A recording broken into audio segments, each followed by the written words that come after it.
What sets White Sands, apart from any other place in the world is how long a lot of our trackways are, often going for over a mile. And because they're so long, you can see incredible interaction. So that's also what's unique to White Sands. You can actually see, a mother picking up a child and putting him down, or different animals interacting with each other, places where children are jumping. So just, incredible scenes for your mind sort of to think about. You start to look at and see all these really amazing stories come to life. Sitting here at the edge of a lake, kind of muddy, and we see lots of kids' tracks. And, I think about what I did as a kid. It's like anytime my mom turned her back, I was like heading for the water. And so I can kind of identify with that. I can relate to what's going on here just from an experiential standpoint. Understanding the past helps connect people to their ancestry, to the landscape, to the past. And footprints are an incredibly emotive way of doing that. We've all made footprints at some time in our life. We've walked on a beach, we've stepped out of the shower and left a wet footprint on the tiles. We've all made footprints. So we all connect, everybody, not just scientists, not just conservationists, but basically the general public. For the Park Service, you have both this sort of scientific and interpretation piece, but a big part of what the Park Service does is preservation. And the surface itself is always changing from one day to the next.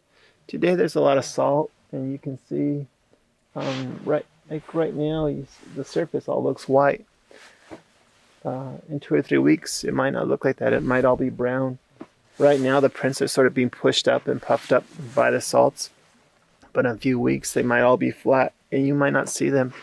So that's one of the biggest challenges, I guess, is just the surface, being able to see them. And then just the natural environment, how it's always changing from one day to the next. We do have some really tremendous winds that happen. This whole area can flood as well. And if the ground's too wet or too hard, it's hard to brush out the prints without damaging them. So we learn a lot from the research, but really what we're trying to do is document it as quickly as we can. Our role is much more in the form of preservation.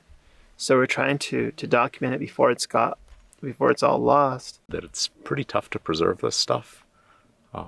We can document it, but it's eroding. If you look, you see these surfaces are eroding, and so we've kind of retooled our efforts towards documentation rather than trying to preserve things, because that's just fighting against nature at this point. And you can only take so many, that there's any use for them. They're always very neat, but I think they're more interesting in the place where they are at. But really, there's just too many of them, and they're rapidly going away. So we are taking the footprints, though, but it's not in the way you might think. It's not. We're not physically cutting them out and taking most of the prints. But for the most part, we try to leave everything where it is. But the way that we are taking the prints is we take hundreds, sometimes thousands of overlapping photos. 60%, 50% overlap one after another. And from that, you can generate millions of points for many of these prints. And then you can make exact 3D replicas. So that's the way that we're preserving the prints, is by making these really incredible high-resolution 3D models that can be reprinted or studied from anyone around the world, and then also by future generations long after the prints are gone.